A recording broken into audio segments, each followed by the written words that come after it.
Salut tout le monde, heureux de vous retrouver. Aujourd'hui, on va aller voir les graphiques des altcoins, peut-être classés entre le top 100 et le top 200. Parce qu'en fait, ça change beaucoup les classements, vous savez. Puis il y a toujours des nouvelles cryptos à visionner, à regarder qu'on n'a pas forcément faites. Et donc, graphiquement parlant, on va voir s'il y a des trucs intéressants, des cryptos. On peut se dire, ouais, ça peut être cool de se positionner en ce moment. C'est un peu ça le principe. En ayant toujours un Bitcoin qui se stabilise. Alors, évidemment, là, ça se voit pas. Mais voilà, sur le 4 ans, on voit qu'il est bien stabilisé depuis quand même le 14 février. Et qu'on est sur quelque chose voilà, qui stagne. Voilà. Est-ce on va casser ceci par le bas et avoir un Bitcoin qui chute, ou est-ce qu'effectivement on va continuer sur la lancée haussière au niveau du Bitcoin et donc du marché crypto en général?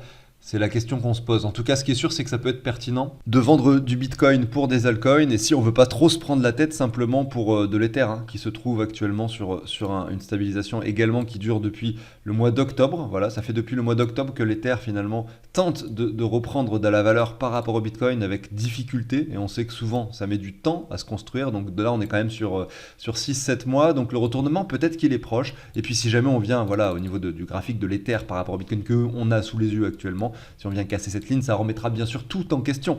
Mais pour l'instant, on est dans cette stabilisation, on est sur un Ether qui tente de reprendre des niveaux, à la fois pour commencer bien sûr cette zone de résistance qui est définie par cette ligne-là, vous voyez, qui vient à la fois chercher ces clôtures-là et ces clôtures-ci.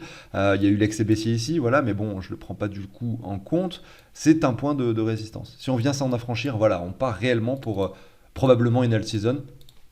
Donc comme d'habitude, c'est intéressant de s'intéresser aux altcoins. Bon, je me répète un peu à chaque émission, mais en même temps, c'est normal, le marché ne change pas du jour au lendemain. Et de toute façon, quand ça sera l'inverse et que le Bitcoin aura du retard par rapport au reste, comme c'était le cas par exemple en septembre 2022 et également en novembre 2021, on avait des phases où le Bitcoin avait énormément de retard et les altcoins avaient pris de l'avance. Regardez, je vous montre sur également le RSI. On avait même les divergences qui s'étaient formées au niveau de cette altcoin dominance. Concrètement ici, regardez, avec l'altcoin dominance qui continue de monter, avec un RSI qui descend. Et c'était le moment, évidemment, où c'était l'inverse. Il fallait plutôt se réfugier vers le Bitcoin pendant ces périodes de temps.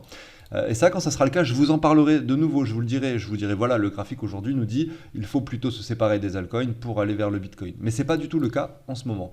Alors, on va aller analyser toutes ces altcoins, toutes ces cryptos. On va voir les graphiques intéressants, les graphiques moins intéressants. Sur quoi est-ce qu'on peut investir? Comment est-ce qu'on peut le faire? Voilà, je vais essayer de discuter un peu de tout ça avec vous comme je le fais d'habitude. Pensez à vous abonner, à liker si le contenu vous plaît. À tout de suite.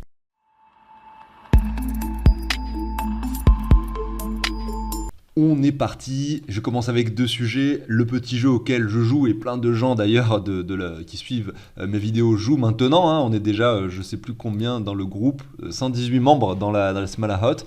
C'est un petit jeu, vous pouvez découvrir la finance décentralisée si vous n'avez pas trop mis les pieds dedans et miner une crypto, voilà, gratuitement, c'est tout, voilà, vous n'avez pas besoin de déverser un centime, vous pouvez jouer à ce jeu si vous voulez en savoir plus. Je vous mets une vidéo où j'explique tout, en haut à droite, allez voir, c'est un tutoriel, j'explique vraiment tout, comment ça fonctionne et comment vous pouvez le mettre en place. Deuxième chose, voici un outil que j'ai créé, un tableur qui permet de récapituler tous tes investissements. Si tu as de l'argent sur 10 plateformes, si tu as 50 voire 100 cryptos, tu peux tout mettre dessus et surtout ça récupère le prix des crypto-monnaies automatiquement. Ça veut dire qu'en temps réel, tu sais où tu en es, tu sais combien tu gagnes, tu perds, etc. C'est hyper pratique et tu peux vraiment détailler tes cryptos par plateforme, connaître tes plus-values lorsque tu fais des reventes de fiat, etc. Il y a plein de choses à savoir, comment ça fonctionne, etc.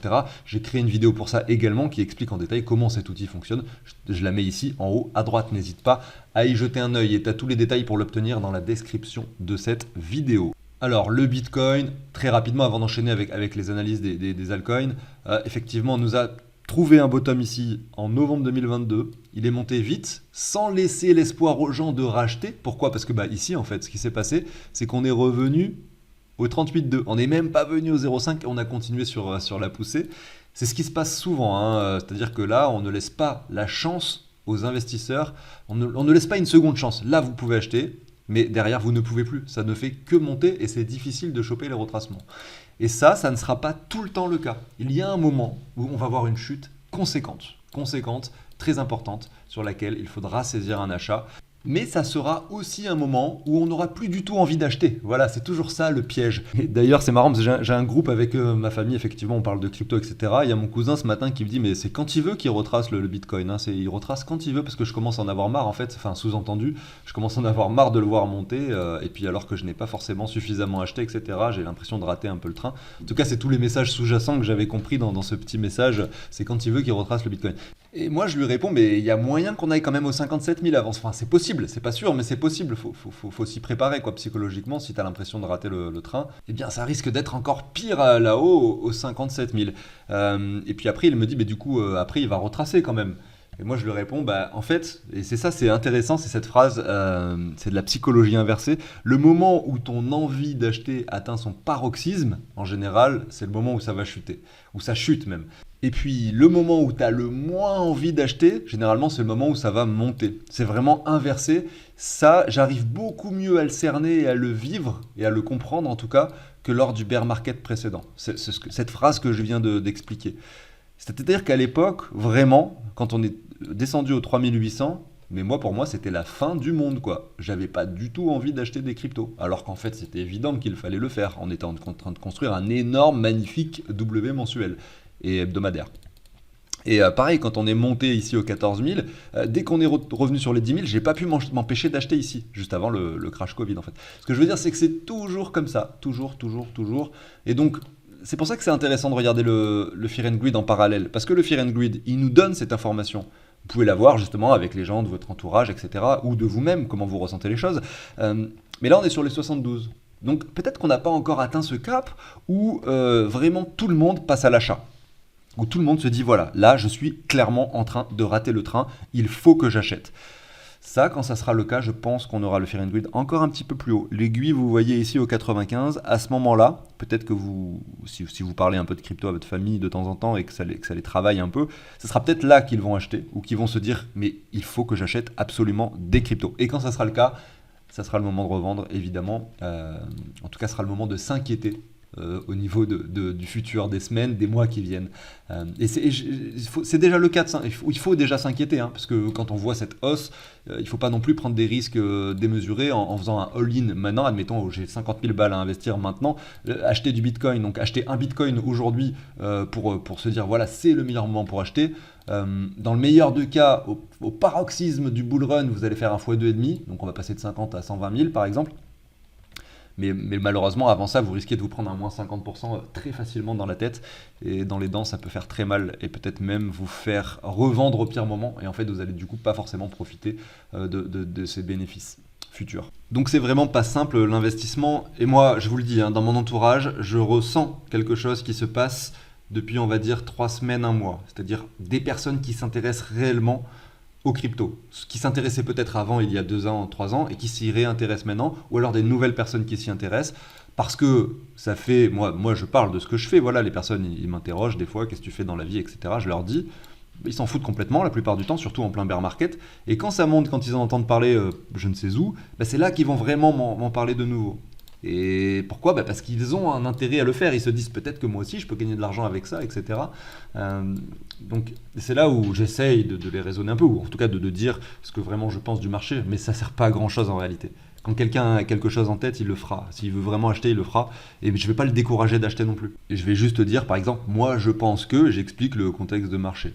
Puis après, je vais dire, voilà, surtout, il faut peut-être pas les mettre. Enfin, ça, par contre, j'essaye d'être assez clair là-dessus, en expliquant que c'est très risqué. Que ce soit en bear market, en plein bear market, sur un moment hyper intéressant pour investir ou effectivement au paroxysme du bull run, c'est toujours la même phrase qui ressort. Attention, les cryptos, c'est risqué et c'est très volatile. Vous pouvez perdre beaucoup d'argent. Ça, c'est clair et net. Il faut que les gens en soient conscients, bien sûr. Alors, le Sia Coin. On va regarder le Sia Coin. Je vois qu'il est en train de tout péter, le Sia Coin.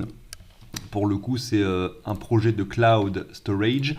On est sur les 0,14 actuellement et on se trouvait sur les 0,02. Donc on a un x7 concrètement avec un un très joli plutôt, je voulais dire, W qui s'est formé. C'est pas du tout le moment d'investir dans Sia Coin. On va directement enchaîner avec une crypto suivante. Alors Wemix, ça m'intéresse de le regarder aussi. Wemix USD. Qu'est-ce qui se passe ? Oh, Wemix, très cool. J'en ai parlé il n'y a pas si longtemps, je pense, il y a une semaine ou deux. Je pense que j'avais déjà dit que c'était très très cool. Mais là, je le dis de nouveau parce qu'on a encore quelques bougies rouges supplémentaires. Pourquoi ? Parce qu'on a déjà le W, le retour de neckline. C'est exactement ce qu'on cherche. Puis après, oui, on peut aller chercher cette zone, bien sûr, de nouveau. Mais en tout cas, dès à présent, c'est tout à fait intéressant d'investir, je pense, dans Wemix. Entre notamment les 1,80 et les 1,07, ça serait le niveau parfait. Mais dès à présent, sur les 2,16, c'est intéressant. Pourquoi ? Parce que là, on construit quelque chose en tendance haussière confirmation de W, retour de neckline. Donc c'est très joli OMX. Il faudrait que je regarde combien j'en ai dans le portefeuille perso. Vous savez quoi, je vais me mettre à... Là, c'est moi qui essaye de marquer des titres pour mes vidéos. Voilà, je suis souvent pas très inspiré. Mais je vais me marquer ici les cryptos que, effectivement, je me dis qu'il faut que je check avec mon portefeuille. Hein, parce que ça, je le ferai après l'émission. On a Manta. Manta, vous savez, c'était vous pouviez le farm sur Binance pendant 2 jours. Et puis derrière, je crois que j'en avais eu quand même 200 ou 300 $. Puis finalement, il n'a jamais chuté, ce truc-là. Il reste stabilisé sur les 3 $. Très cool. Le graphique ne va pas être intéressant finalement à observer. On a le Luna Classic. Tiens, j'ai envie de regarder ça. Luna Classic USD. Qu'est-ce qui se passe? Alors vous voyez là, le graphique, il ne montre pas l'historique avant le mois de mai 2022. Puisque avant le Luna Classic, il s'appelait juste Luna. Et il valait 80 $. Le protocole s'est effondré, la crypto a chuté, etc. Maintenant, ça existe toujours. C'est juste qu'il a eu une inflation tellement importante que son prix a divisé par 10 000. Je sais pas, je dis n'importe quoi. Mais en tout cas, on repart sur... c'est comme si c'était une nouvelle crypto presque depuis mai 2022. Donc on repart sur de bonnes bases ensuite. On voit que juin 2022, on a un point bas et qu'on a touché le même point bas en septembre 2023 ici. Donc on a un double bottom très propre. Moi j'en ai stacké un peu des Luna classiques sur Keplr. Keplr, c'est le wallet décentralisé de l'écosystème d'Atom, puisque Luna classique est du coup interopérable avec d'autres cryptos sur directement le protocole d'Atom. Donc très cool qu'ils aient pu faire aussi cette démarche. On a eu une énorme montée ici aux alentours du mois de décembre 2023. On retrace légèrement. Donc sur le court terme, on observe un joli W. On revient dans une jolie zone d'investissement pour ceux qui pourraient être intéressés par cette crypto. Évidemment, je pense avec des faibles sommes, puisque on est sur quelque chose d'assez risqué ici. Donc on a concrètement des cryptos pour lesquels c'est intéressant de revendre, comme le Siacoin, et des cryptos où c'est plutôt intéressant d'acheter, comme par exemple le Luna Classic ou celui que je vous ai passé juste avant, Wemix par exemple. Vous voyez. Je vous passe très rapidement Ocean, qui lui est plutôt sur un point de revente. Alors je vous le passe quand même parce que c'est une crypto dont on parle régulièrement sur la chaîne, donc si vous en avez accumulé ces derniers mois ou ces 2 dernières années, vous avez peut-être une bonne zone de revente. Ou en tout cas, quand je dis zone de revente, ça ne veut pas dire vendre tout ce que vous possédez pour acheter autre chose. Ça veut dire vendre une petite partie peut-être maintenant pour essayer d'aller diversifier un peu cet argent sur autre chose. Voilà, c'est ça que ça veut dire. On a un point de confluence entre 2 lignes de tendance. Alors, le point de confluence, il n'est pas hyper propre, mais il est quand même présent. C'est-à-dire que là, vous avez cette ligne que j'ai tracée qui vient récupérer les clôtures quand même d'il y a bien longtemps, hein, avec la ligne finalement qui est bien horizontale et qui se rejoint sur le point de prix actuel. Donc attention à ça, on peut très bien casser ça vers le haut, etc. C'est pour ça que je dis ne pas forcément tout revendre, mais c'est un point de résistance très fort. Donc on peut effectivement retracer à cette approche. En tout cas, ça peut être une crypto qui ne sera pas forcément hyper bénéfique dans les semaines, mois qui viennent, même si on a une forte tendance haussière, puisqu'on est sur une résistance. C'est ça aussi qu'il faut bien comprendre, c'est que toutes les cryptos ne se valent pas en termes de prise de valeur en fonction de leur graphique actuel. Une crypto qui a beaucoup de retard, qui est en train de construire quelque chose de magnifique, le moindre marché haussier, bim, elle va pouvoir faire un x10. Une crypto qui a déjà fait un x10, qui est sur un fort point de résistance, le moindre marché haussier, peut-être qu'elle va casser cette résistance très faiblement, et ensuite, bim, retracer au moindre... En fait, c'est ça, comment expliquer ça? C'est comme si on pouvait attribuer un poids à une crypto. Je sais pas, je suis en train d'inventer un truc là, à l'instant même où je vous parle. Imaginez une crypto qui monte, plus elle monte et plus elle va peser lourd, vous voyez. Plus ça monte et plus elle va être lourde. Ça veut dire que pour la faire monter, il va falloir plus d'énergie, parce qu'elle sera très lourde, et pour la faire descendre, ça va être très facile, parce qu'elle sera également lourde, et donc avec la gravité, elle va chuter beaucoup plus facilement. Donc plus elle monte et plus elle va prendre de poids. Et ce qu'il faut comprendre, c'est que finalement, quand on est sur un point de résistance et qu'en plus de ça, on a pris déjà beaucoup de poids, le moindre marché haussier ne va pas la faire monter énormément. Par contre, le moindre marché baissier va la faire chuter très fortement. Et inversement, quand ça chute, donc comme par exemple cette phase-là de marché, vous voyez que là, plus ça chute, plus le poids ou le poids de la crypto s'allège. Finalement, elle pèse quasiment plus rien, cette crypto. Et finalement, le moindre marché haussier, du coup, vu qu'elle est assez légère, c'est très rapide, c'est très facile de la faire monter, etc. Elle prend du poids petit à petit et ça devient de plus en plus difficile de monter, ça retrace. C'est un peu le phénomène qu'on observe sur le RSI. Quand on voit une divergence, ça veut dire que la crypto fait un nouveau sommet, son poids augmente encore, alors que l'énergie n'y est plus. pouvez associer le RSI à l'énergie en fait justement de cette crypto. Voilà pour la petite métaphore et en fait le but du jeu, voilà si on devrait retranscrire tout ça comme étant finalement un jeu, c'est de se séparer des cryptos qui sont lourdes pour aller acheter des cryptos qui sont légères tout simplement. Et voilà, on voit que Xian est plutôt, et pas forcément au paroxysme de son poids non plus, mais il a pris du poids quoi. Il a quand même fait un fois 5 sur au niveau de son prix en l'espace de, donc là on était en novembre, de 4 mois, voilà. Pour Ocean. On va regarder le BATS, Basic Attention Token. Voilà, cette crypto qui était très longtemps dans le top 100 et qui aujourd'hui finalement n'a fait que chuter, voilà, et qui se retrouve enfin sur un niveau de stabilisation important, intéressant en tout cas, puisqu'on revient sur ces prix d'avant Bull Run. Vraiment, c'est comme si le Bull Run n'avait pas existé. On retrouve les prix précédents. On va se mettre en 2 semaines là pour essayer de mieux visualiser ça. On a cette sorte de ligne qui est une jolie ligne de support qui a été atteint 1 fois, 2 fois, et on peine vraiment à se reprendre. Donc c'est vraiment un peu tôt pour se dire que là, ça peut finalement performer. On aimerait bien voir les cassures, des confirmations, etc. Vous voyez, pour se dire que potentiellement, ça peut être pertinent d'investir sur cette crypto. Mais la divergence, elle est quand même joliment dessinée, même si là, c'est pas un nouveau plus bas. On a quand même quelque chose de très latéral avec un RSI qui, lui, en revanche, est plutôt haussier. Donc l'énergie y est, en tout cas, peut-être qu'on peut facilement venir casser cette zone, nous construire ce W avec donc double bottom et retrouver la neckline plus tard. Donc ça peut faire partie des cryptos à faible investissement. On n'a pas de confirmation, donc ça peut pas être un gros investissement à prévoir sur ce genre de choses parce qu'on n'a pas vraiment de réelle confirmation dessinée. J'aimerais bien zoomer un petit peu pour vous montrer. Pour que cette confirmation soit donnée, il faudrait à minima déjà casser ce niveau avec une clôture. Donc on voit qu'on est légèrement au-dessus actuellement, mais bon, on n'est que mardi. Et puis derrière, il faudrait construire vraiment la cassure de cette ligne-ci, en fait. Je vais vous la mettre, celle-là, vraiment pour dire, voilà, enfin on fait un plus haut qui est plus haut que le précédent. On confirme quelque chose d'haussier sur Basic Attention Token. Je vois Vitor, alors je pense que c'est le gaz de VeChain, ce truc-là. Ouais, c'est ça, c'est vraiment en rapport avec le projet VeChain, je crois que c'est la monnaie de gaz. Et on voit qu'elle a pris énormément de valeur. En fait, c'est vrai que le VeChain a pris beaucoup de valeur ces derniers temps. On était sur une tendance baissière qui n'indiquait rien de bon. Et finalement, on a eu une hausse à cet endroit-là, vous voyez, qui vient casser les précédents sommets. Donc ça, c'était très joli. Le petit retour qui a été très faible avant la continuation haussière, avec un VeChain qui aujourd'hui, par rapport à son bottom, prend 185%. Et pour ceux qui se posent la question de savoir si c'est un bon moment pour revendre du VeChain, alors on a quand même 185%, c'est pas mal, mais vous voyez qu'on a un potentiel très important encore de hausse puisqu'on n'est même pas revenu encore sur les 23,6. Mais le fait d'avoir cette tendance baissière me laisse penser que ça va peut-être retracer de nouveau avant qu'on ait finalement la poursuite, hein, parce qu'on n'a pas vraiment dessiné de W, on est sur quelque chose qui dessine clairement un V-bottom. Je vous le montre, hein, le V-bottom, même s'il n'est pas forcément très clair, on le voit bien en zoomant, il est ici, vous voyez. Là, c'est un bottom et là, c'est un V, c'est-à-dire qu'il n'y a pas de retour au 61,8. Je continue avec Magic. C'est assez intéressant, c'est une plateforme de jeux vidéo, mais on est sur des petits jeux qui sont directement sur navigateur.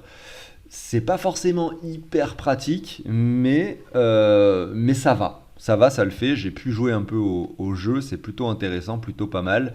Mais j'ai du mal à accrocher, en tout cas à continuer à me dire voilà, j'utilise cette plateforme tous les jours parce que je kiffe quoi. Vraiment, c'est pas encore le cas. Mais tous les 3 mois, 4 mois, je vais quand même voir. Il y a des améliorations.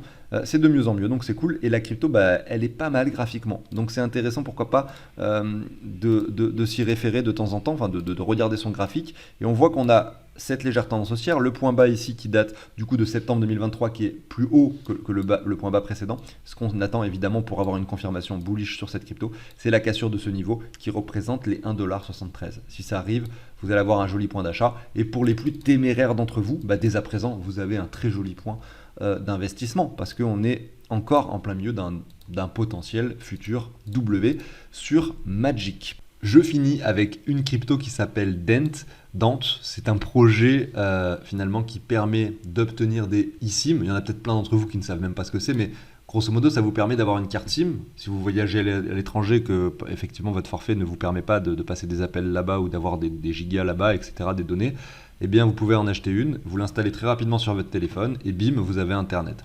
Donc ça, c'est une plateforme qui propose des eSIM. Et de ce que je crois avoir compris, c'est que vous-même, vous pourriez partager vos données, en tout cas en distribuer, être récompensé pour ça, finalement, à d'autres personnes qui utiliseront vos données avec des eSIM ailleurs. Vous voyez, c'est un peu ça le principe, c'est du partage décentralisé de gigabits de données de téléphone dans le monde entier. Et donc ça existe depuis très longtemps.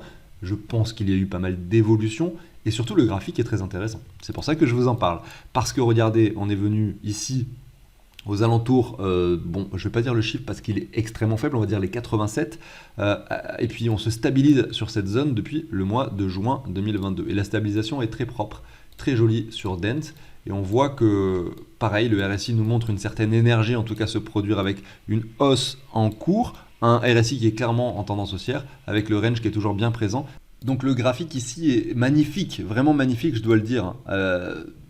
En fait, il y a deux possibilités. Sur le niveau actuel, soit on retrace, on retourne chercher la zone basse, mais vu la gueule du RSI, j'ai tendance à croire que la cassure peut être très violente et très rapide.